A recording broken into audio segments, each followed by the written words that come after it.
नमस्कार, मी वैशाली. स्वागत आहे तुमचे टी टाइम विथ वैशालीमध्ये. मैत्रिणींनो, नवरात्रीमध्ये 9 दिवस देवीची पूजा, आराधना, उपासना केली जाते. त्याचप्रमाणे तिची ओटीसुद्धा भरली जाते.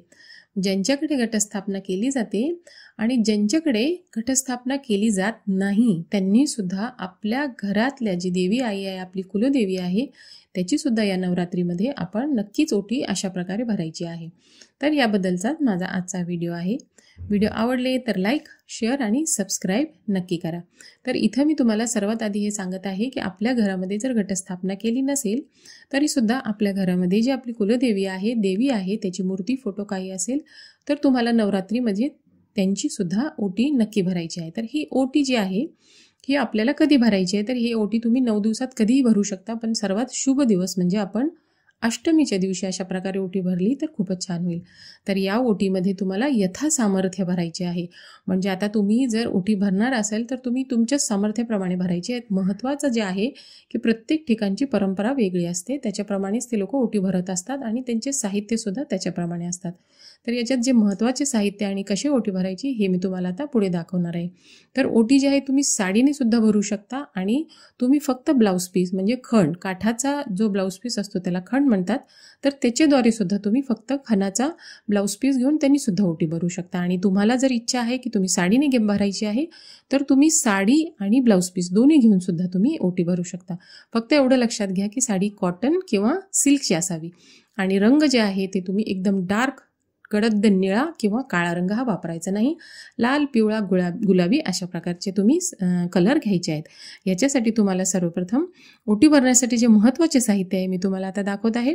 तर तुम्हाला इथे तांदूळ घ्यायचे आहेत. अगदी थोडेसे नका, थोडेसे ओटीत मावतील एवढे तुम्ही तांदूळ घ्या. एक खण घ्या. त्याच्यासोबत तुम्हाला पाण्याने भरलेला नवीन नारळ घ्यायचा आहे. त्याच्यासोबत तुम्ही इथं बांगड्या नक्की घ्यायच्या आहेत. हिरव्या बांगड्या देवी आईला प्रिय असतात. तुम्ही हिरव्या बांगड्या घेतल्या तर खूपच उत्तम.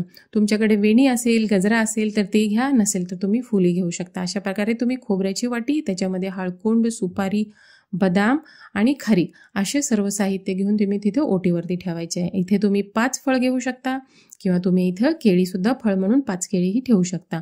आता हे जे साहित्य घेतलेले आहे तुम्ही देवापुढे बसून ज्यावेळेस दिवा लावता, आरती करता, त्यावेळेस तुम्ही सर्व साहित्यांना तिथं आसनावरती बसून हळदी कुंकू वाहून हे ओटीचे सर्व साहित्य तुम्हाला आपल्या देवघरापुढे बसून सर्व साहित्य तयार करून घ्यायचे आहे. आणि आता मी तुम्हाला दाखवत आहे हे जे तुम्ही स्क्रीनवर पाहतात हे सर्व सौभाग्य अलंकार आहेत. आता हे जी तुम्ही ओटी पाहिली माझी त्याच्यासोबत हे जे साहित्य आहे सौभाग्य अलंकार म्हणतो आपण, हे तुम्ही याच्यासोबत नक्कीच ठेवू शकता. तर हे म्हणजे जोडवी, गजरा, मेहंदी, बिंदी, सिंदूर, टिकली, काजळ, मंगळसूत्र, नथ अशा प्रकारचे जे सौभाग्य अलंकार असतात त्याला 16 शृंगारामध्ये समाविष्ट केलेले आहेत. ह्याच्यातले जे तुम्हाला ठेवू वाटतात ते तुम्ही ह्या ओटीच्या सामानावर हे नक्की ठेवायचे आहेत. अशा प्रकारे तुम्ही ही ओटी तयार करून घ्यायची आहे आणि देवापुढे तुम्हाला हे सर्व साहित्य नेऊन तुम्ही जिथं देवीची घटस्थापना केली असेल तर देवीपुढे, आणि जर घटस्थापना केली नसेल तर तुमच्या देवघरामध्ये तिथे तुम्ही देवी मांडलेली आहे तिला हळदी कुंकू वाहा, त्या तांदूळ तुम्ही तिथं ठेवा आणि 3 वेळा आपल्या छातीशी, कपाळाशी या ताटाला तुम्ही ज्याच्यामध्ये मांडलेलं आहे त्याला लावून हळदी कुंकू आणि थोडेसे तुम्हाला तिथे ओटीतले तांदूळ देवी आईच्या चरणांशी घालून ही ओटी देवीला अर्पण करायची आणि तिथे समोरच तुम्हाला पाटावरती, चौरंगावरती ही मांडून घ्यायची आहे. तर हे पहा, अशा प्रकारे तुम्ही ओटी तयार करून घ्या आणि आपल्या नवरात्रातला आपली ही देवीची ओटी तुम्हाला भरायची आहे. आणि आता हे बघा, या ओटीमध्ये तुम्ही हे जे सर्व साहित्य मांडलेले आहेत हे सर्वस्वी तुम्ही तुमच्या प्रकारे, तुमच्या आवडीप्रमाणे, तुमच्या सामर्थ्याप्रमाणे घ्यायचे आहे.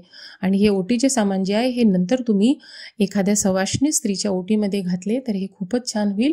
आणि तुम्हाला शक्य असल्यास तर तुम्ही सवाष्णी स्त्री त्याच दिवशी किंवा अष्टमी झाल्यानंतर नवमी दशमीला नाही भेटली तर सर्व साहित्य तुम्ही व्यवस्थित ठेवा आणि एखाद्या सवाष्णी स्त्रीला हळदी कुंकू लावून हे तुम्ही नक्की द्यायचे. आणि आपल्या जवळच्या घरापासून जवळ तुमचे मंदिर असेल तर त्या देवी आईला सुद्धा हे देवी आईच्या ओटीसुद्धा तुम्ही हे सर्व साहित्य समर्पित करू शकता. तर अशा प्रकारे तुम्ही हात जोडून देवीला प्रार्थना करायची आहे. तुमच्या मनामध्ये काही इच्छा असेल तर ते देवीपुढे तुम्हाला मांडायची आहे आणि देवीचे आशीर्वाद आपल्यावर, आपल्या कुटुंबावर राहावं त्याच्यासाठी तुम्ही देवीला प्रार्थना करायची आहे. तर मैत्रिणींनो, व्हिडिओ आवडले तर लाईक, शेअर, सबस्क्राईब करा आणि पाहत राहा टी टाइम विथ वैशाली.